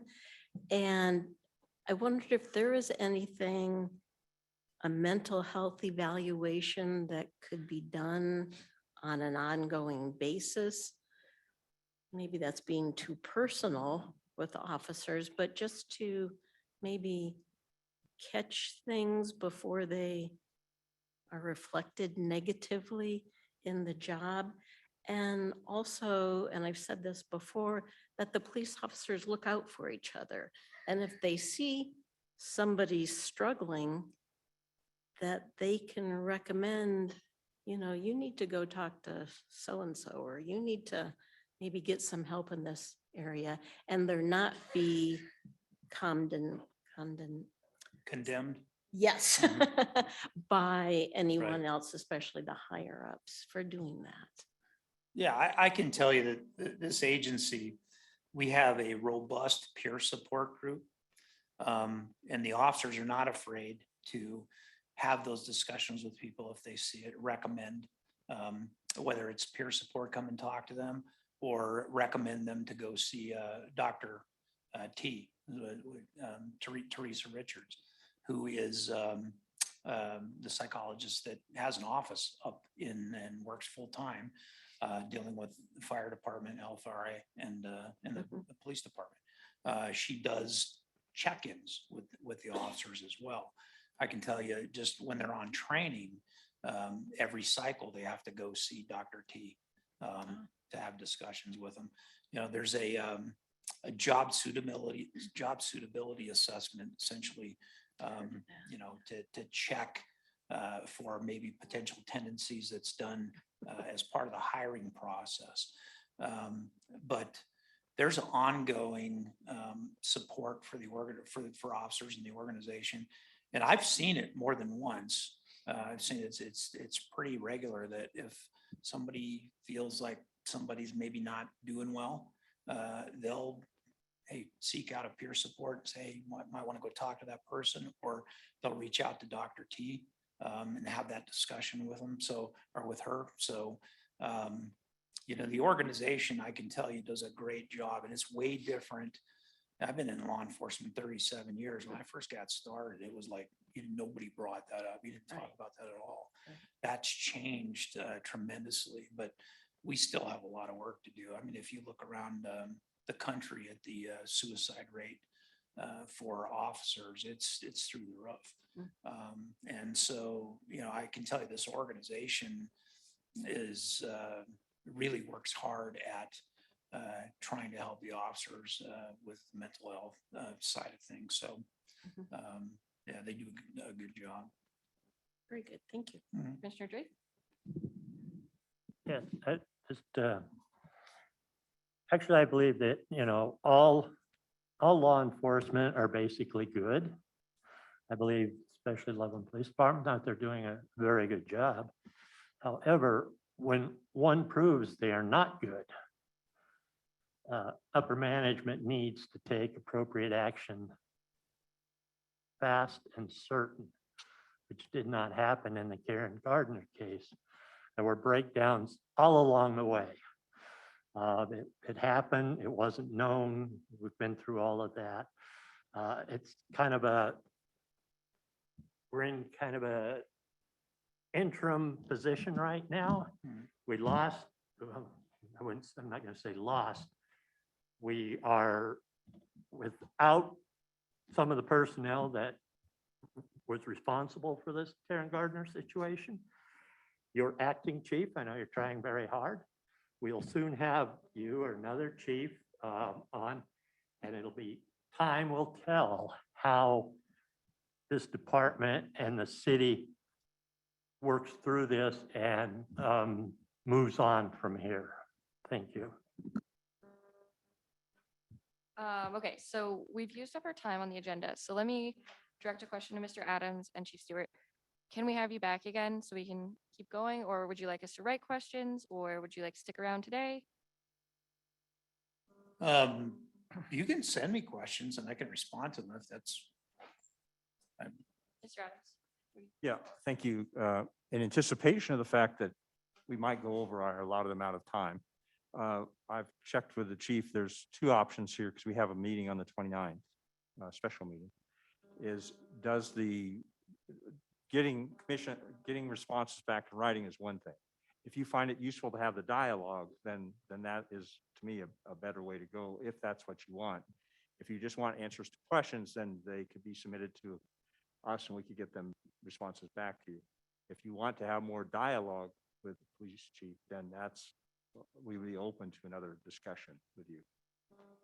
I know you have other things on your agenda. Yeah, do you guys want to chime in? So personally, I think maybe a hybrid model of that, we could send some of our thoughts so that you would know what's coming before we get here, because everybody has a lot of thoughts. And then we could have a little bit of discussion after everybody's prepared. Does that work? Would that be okay on the 29th? It's fine. Okay, cool. All in favor? Well, does that work for everybody? I don't think we have to have a motion. Is that good? Cool with that? Okay. So thank you. We need to move on with our agenda. So I really appreciate the time. Thank I you. would like 15 seconds. 15 seconds. Okay, go ahead and time me. I just want to say that an emphasis in this group from the get-go has been with the co-responders. And I know there's stuff in about the co-responders, and great. It seemed to me that you were not as enthusiastic as I was hoping you would be. So I'd encourage you to do that. Okay, thank you.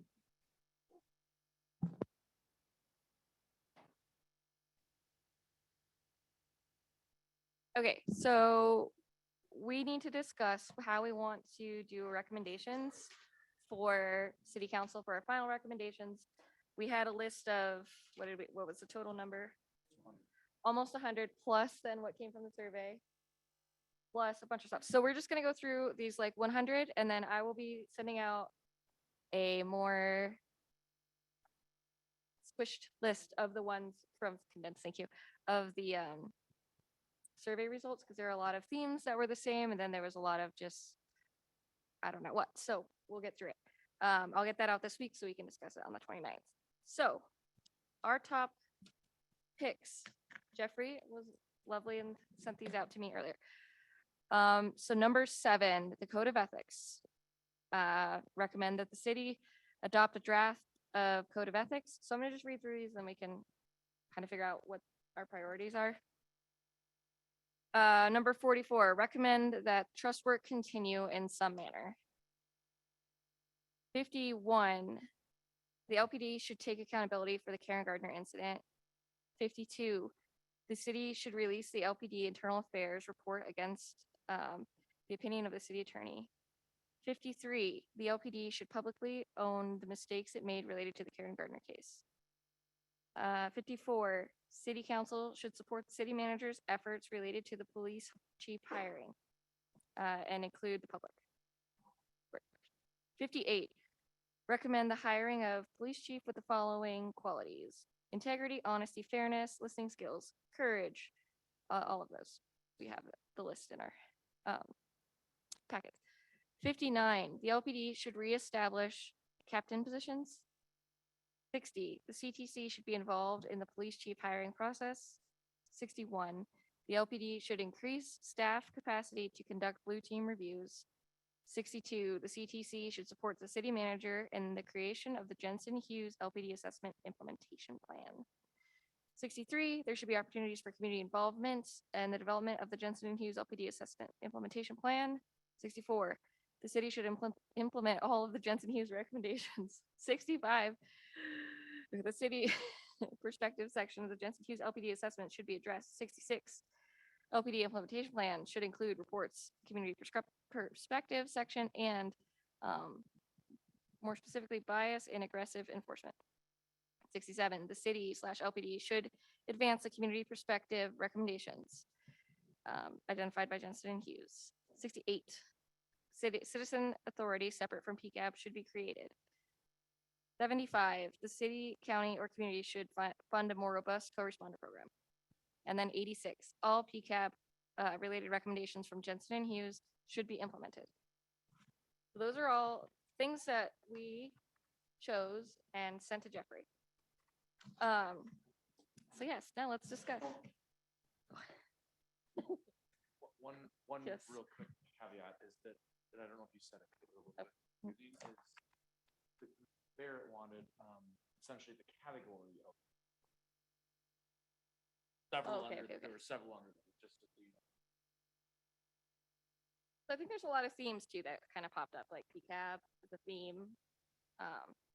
And maybe that's how we need to go about making recommendation is under themes, and then when we present, we can say these specific things, but. So yeah, and when I came up with my objection to this homework, Jeffrey explained that the idea is to narrow things down. And I don't think we can narrow down 88 suggestions plus the ones from the survey and come to agreement. I think that we're on the same page though with a few themes like we were talking about with, creating a city, recommending that a strong code of ethics be created. I would include to that an enforcement body be created with that. The other things that, like increasing public communication and engagement. And then how do we do that? Establishing a commission. I loved establishing a commission to evaluate the mental health co-responder program and making recommendations for improvement and really diving into that and seeing how that happens. And then all the LPD stuff, the 4 or 5 bullets there, that's only like 4 bullet points that condenses everything that we've talked about, I think, except continuing our commission, which I vehemently disagree with because we're not supported. It's some in there. I think that could be. And then also, my other thought was if the Jensen Hughes recommendations were fully implemented, that would cover almost all of what we're recommending. So Jeffrey had some ideas on this. Jeffrey, you want to talk about your ideas, or you want me to talk about your ideas? You're Well, lovely and helpful. I mean, it's sort of a big piece is just this idea that if you had fewer but more robust recommendations, that they might have more impact. And so the example that I had given to Commissioner Barrett was as opposed to saying form a oversight committee of saying form an oversight committee made up of these people that do these things, that has this authority, that reports to this person, that's housed in this office or department, that selects people based on this, that does X when conflict emerges and da, da, da, da, da, da. So the idea would be, and perhaps to your point, and again, I don't have an opinion on what your recommendations are, but I do process. Maybe that's what you could determine tonight is to think, well, what are the topics? And then what my suggestion was, or a suggestion is to have subgroups to go out and then do research. What some other community or jurisdiction have for this type of recommendation, what's the pros and cons of different structures of things like that, and then come back and report out. And then as a group kind of say, okay, we like this, we don't like this. And you kind of keep reworking it like that until you're left with what you currently have are potential recommendations. I think what you maybe can come to tonight would be your sort of your draft recommendations, and you work it until you have final recommendations. Question. I have a quick question for city manager. So once the CDC nails down specific recommendations, who hold their agenda? So what is going to be the process in the future as far as getting our recommendation on an agenda item for them to discuss and then an action agenda item? I mean, because I heard you say at another meeting that your agenda was about a year out. That came up, I was listening to another city council meeting and it was like, we've got agenda items for a year out. So I'm just wondering what happens with our recommendations. So I think the context of that comment was we plan out a year because I've got a rolling calendar that moves out about 8 months. So that's where we program in things that are ready to go. So I guess my question, I'm not quite sure I'm following your question is, on the 20th of September, you're going to give a series of recommendations to the council. Is your question, what are we going to do with that and how are we going to schedule those to get done afterwards? Is that? Yes, sir. Oh, okay, okay. So depending on those recommendations, they may not all be police related directly. There may be other groups that will need to participate with them to help with those recommendations. And if that's the case, then it would be how far along is the recommendation prepared? Is it something that's a code change, municipal code change? Is it a policy change? Is it a program development like we did kind of the service award thing? We could develop the policy. And depending on when those things can get done, then we'd be bringing them back to council after they get done. And if council has heard your recommendations and is like this with them, then that's turned over to me for action. Thank you. So I just need a little clarification, because lately I've been hearing, do we make the recommendations to you? Like when we were set up as a board, are our recommendations going to you or are they going to the city council? I was confused on that point. Well, that's a good question, Commissioner. And the idea was on this particular case, since you're making a final report to city council, I'm here to help you the best I can to get ready for that final report. And then that report is made directly to city council, not to me. And then they'll turn to me for implementation. Okay, so all of our recommendations are going to city council, and then if they vote to have one implemented, they give it to you to figure that out. Right. I mean, once Okay. they'll have that body of information you present to them, and then they will be trying to figure out the next step after that as to how to implement those that they concur with or agree with and think they have merit. But there are some things that we've discussed that really isn't a city council thing. It's a city manager thing. And our ordinance says recommendations to city manager. And so I'm just wondering if going through city council besides PCAB, because that's a change in the municipal code, is what Vince explained to us last meeting. Pretty much the rest of these go to you, for you to implement. Correct? Well, you are a board that was appointed by the council. So the ordinance did ask for a final report, and in that they're anticipating to receive from you recommendations on what you believe is important to be done for this topic of trust in our community. So I think to your point, I will be the one they ask to implement. And there's probably no doubt on a lot of those are something that will take just some staff groups or maybe some that take multiple. It just depends on what, I haven't heard yet the final recommendations to be able to tell you what that will take. But then that would be up to council, or council may say, we appreciate that recommendation. We're not going to have you implemented at this time, or we want you to do more study on it or something. And then come back to us later.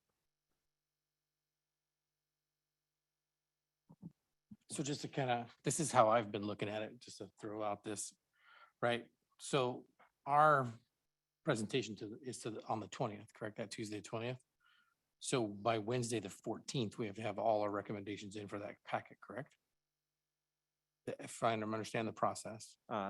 Yeah, the Wednesday, you would have the information to us. Okay, so then that council then has all that time before that council meeting to go over those. So I look at it this way. We're gonna plan, and I just asked her who said this. I don't know who said it totally, but is it a Greek proverb? It's a Greek proverb. This commission is gonna plant seeds of trees of shade we'll never sit in. That's how I've come to that. But we're gonna make these recommendations, and on good faith that the community watches that on the city council, that they do what we recommend. Otherwise, we can at least say, hold our heads high and say, we planted the seeds. I gotta do something with it. So that's kind of how I'm looking at it. But I just wanted to make sure that we all understood that we have to have these in by the 14th of September for the 20th meeting. So we understand that agenda as well. So shouldn't get going. Actually, well, because my next statement is, But I mean, yes. the 18 recommendations that are on here, I mean, right. They could be one recommendation, 5 recommendations. I mean, those hit what Commissioner Barrett's talking about and everybody else. I mean, those pretty much hit everything we've talked about from the beginning. So there's a little bit of Jensen Hughes in there, there's a little bit of communication in there, there's a little bit of everything in there. So I mean, if we give them 18 recommendations as in this is what you need to do to fix this, the only one I didn't hear, or maybe it is that along with the, hey, which was refreshing to hear interim chief steward say, it's our department, we own this. That's the first time we've heard that. The city council at the same point, in my opinion, needs to say pretty much the same thing, but that's my opinion. I would add that to that, so. Yep. Yes. So, Back to. yes, back to Commissioner it. Black's point, sure. And in Jeffrey's point, we can split this up with 1 or 2 people so that we can do homework outside and not have to have meetings. So how to do that? Like, I think there's 2 ideas on the table right now. One is to take these, I thought the report would be to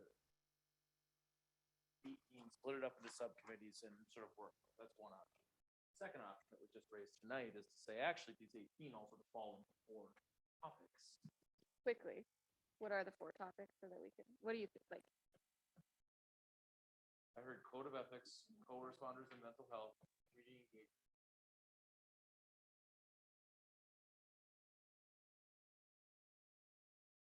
So if you were to take these, so if you've got a subcommittee that takes, there's several on this list that can help you get going.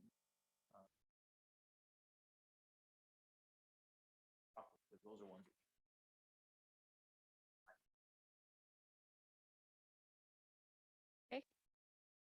does everybody like that method, the 4? Yeah. Catherine?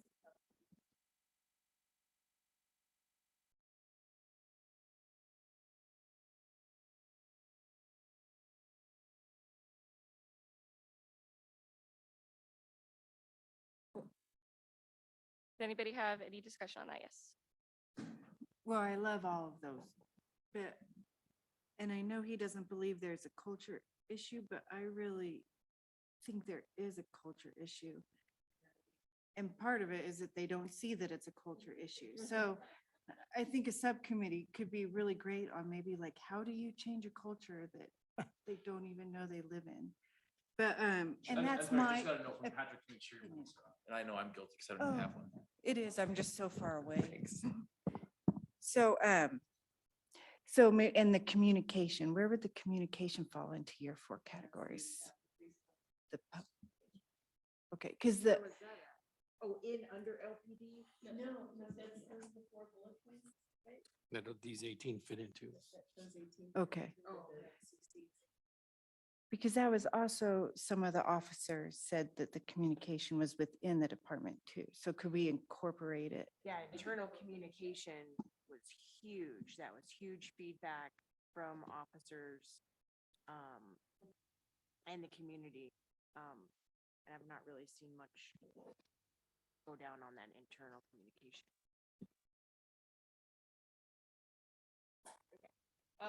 Okay.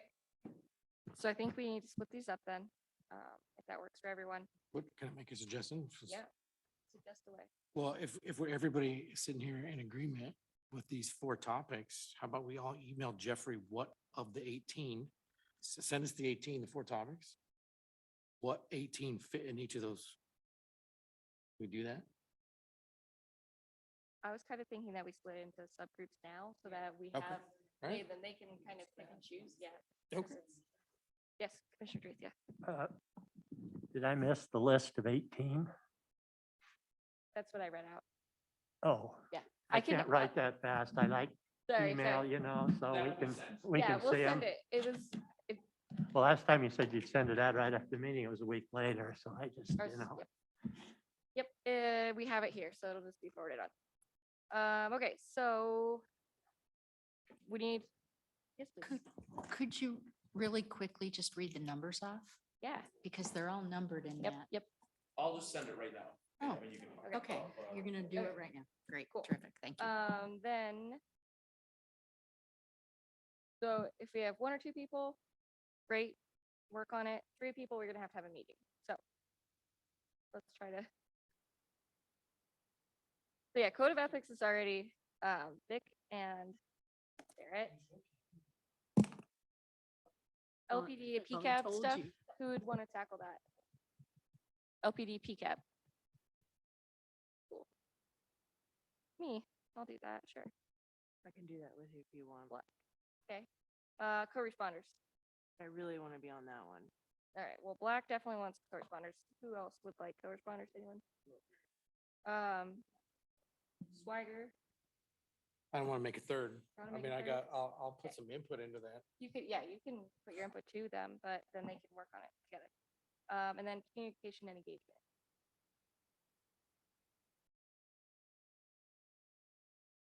Great. I'll email her. I'll just say, hey. It's fine. And work on that one too. And I can do it alone too if Jonna doesn't want to do it. Or if Cool. there's somebody else. Okay, those are our 4 overarching deals. Oh, sorry. No, Which one do you want to be part of? Community engagement?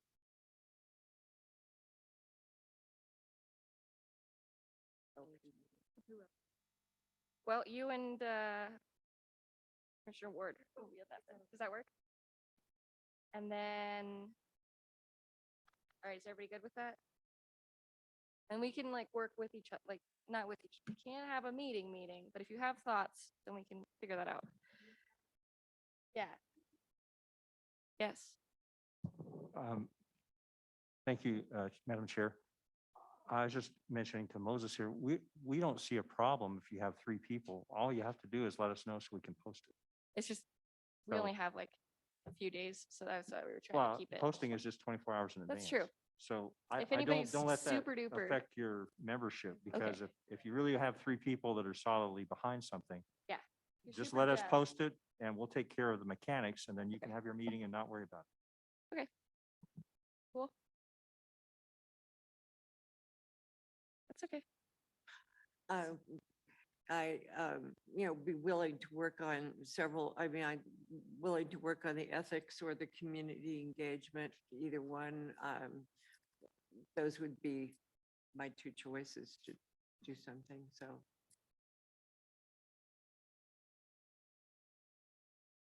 Okay, well, we'll.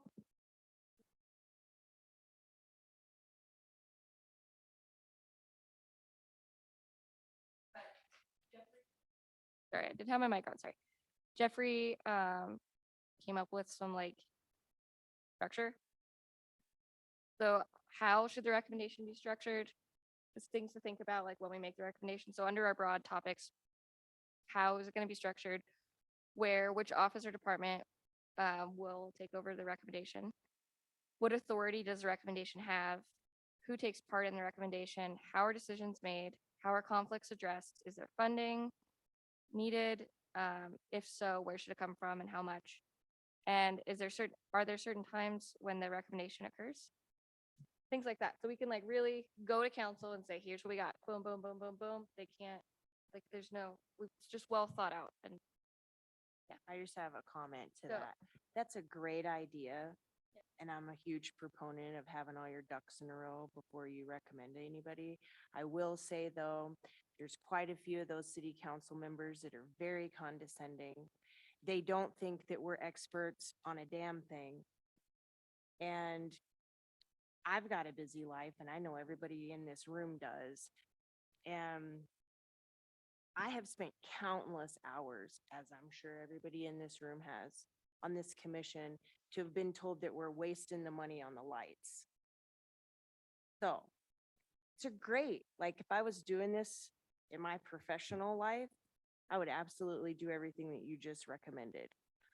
I personally am not going to spend that amount of time because I'm going to be told from Fogel, who the hell are you to be telling me, where did you get this information? And completely be disregarded. That's what will happen. I guarantee it.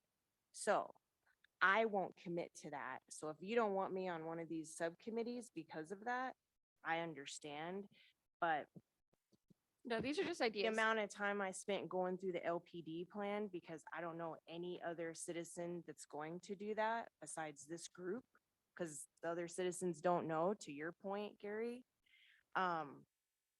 I still have a billion questions about the implementation plan. I want to know timeframes too. I want to know who's they, who's the committee, who's the people. And so, and then what happens when we're gone at the end of September? How are we going to know what's going on with the LPD implementation plan? That's what I've spent my time on, is that. And as far as extra details on these recommendations, they don't care what we have to say anyways. I truly believe that. Because that's how we've been treated before. I want to respond to that because we have put tons of time and energy and effort into this. So coming up with a really great end recommendation, final push, make it awesome. Okay. Then at least end it on a good note. Like that's all we can do. Sarah and I are ready to go. Hi. Yeah, we're ready. Okay, so, Can I just? yes. Oh, good. That's okay. I was just saying, we have 10 minutes left. Mhm. So I don't know if we. Yeah, let's just not go, I mean, just to Commissioner Black's point, let's not go down the city manager's job rabbit hole. That we're not to create the entire, what it looks like, just some ideas of how to potentially implement. Yes, some I of agree these with that, things. but also Okay. having enough just meat behind it that they don't question us and well, they're going to, but that it's not going to be like we have good facts there. A solid presentation. That's all. Good. Everybody work on their group. Cool. Cool. City manager, can you give us a quick update, please? So I have 3 minutes. The first one is, we're still working on a question that was diverted to us about growth and water resources in our city. We hope to have that out tomorrow for you to put back on the website. The city's national community survey results, I mentioned we're going to brief those to council on September the 13th. We'll post that meeting on September 8th, and then the information will be available to you, so you have time to incorporate it into your presentations.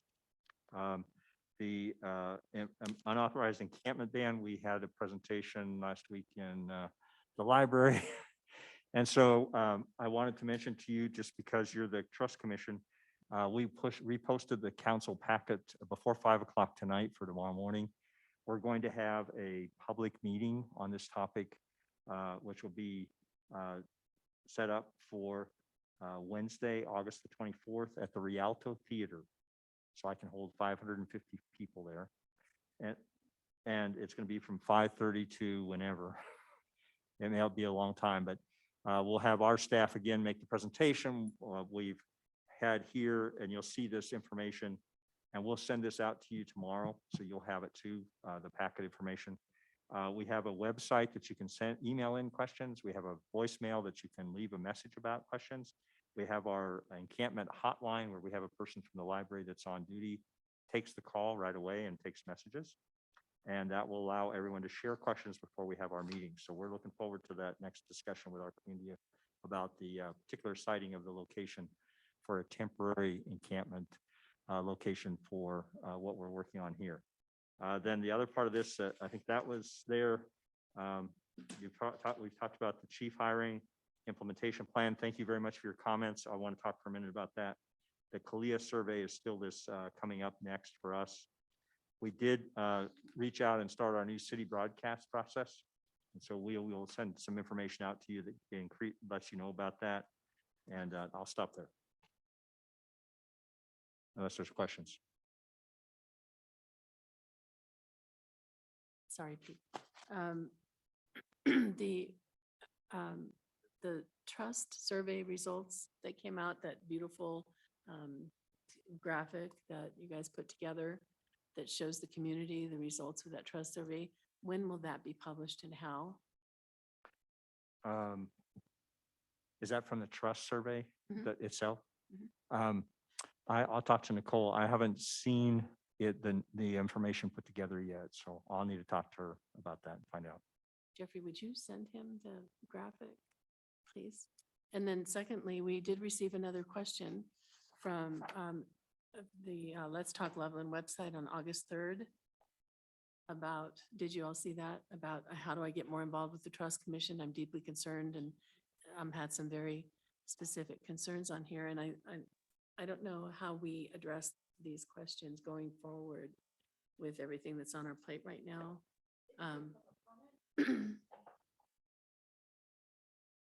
And you read the whole thing?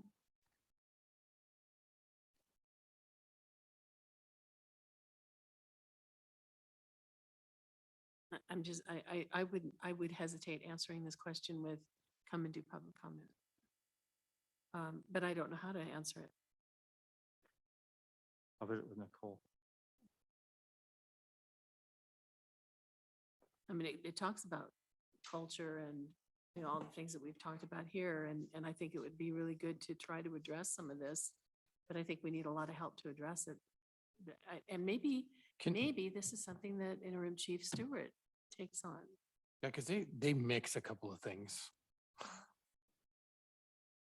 Because I've read that a couple of times. I would be in favor of forwarding that to Chief Stewart and see what his response is, or interim Chief Stewart. Because I mean, they talk about the Karen Garner, they talk about Texas. I mean, I understand those are all hot topics. They were national topics, but they're not the same.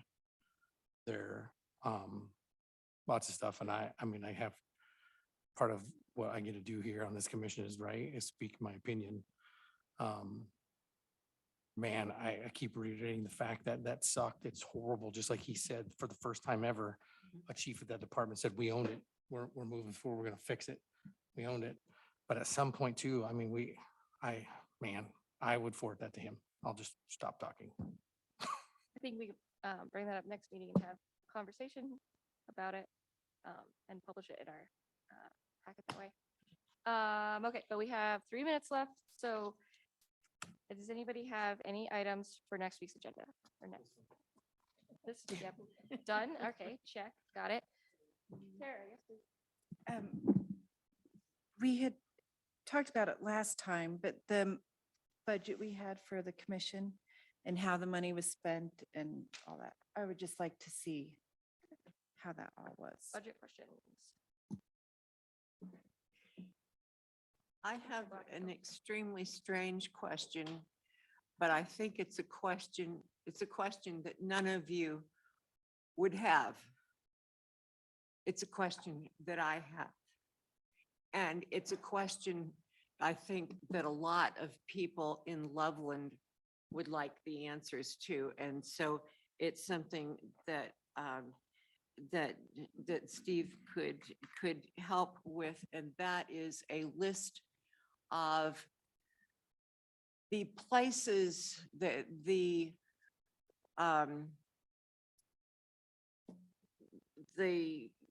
email addresses, phone numbers, whatever, of where you get information from the city of Loveland.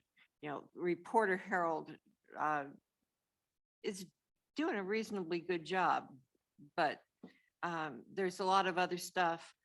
I honestly, you know, I don't have the city on Facebook. I don't do other social media, but I'd like to know what those are so I can tell people what they are.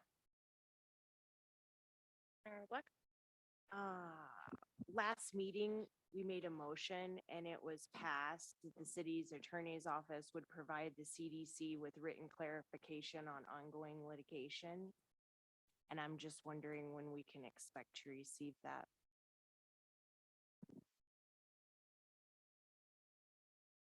Madam Chair?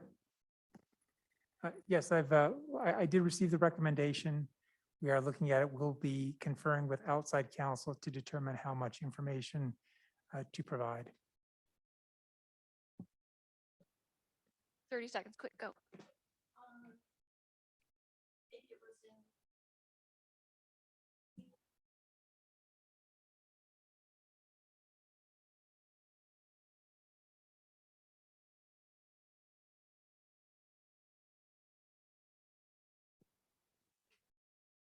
Cool.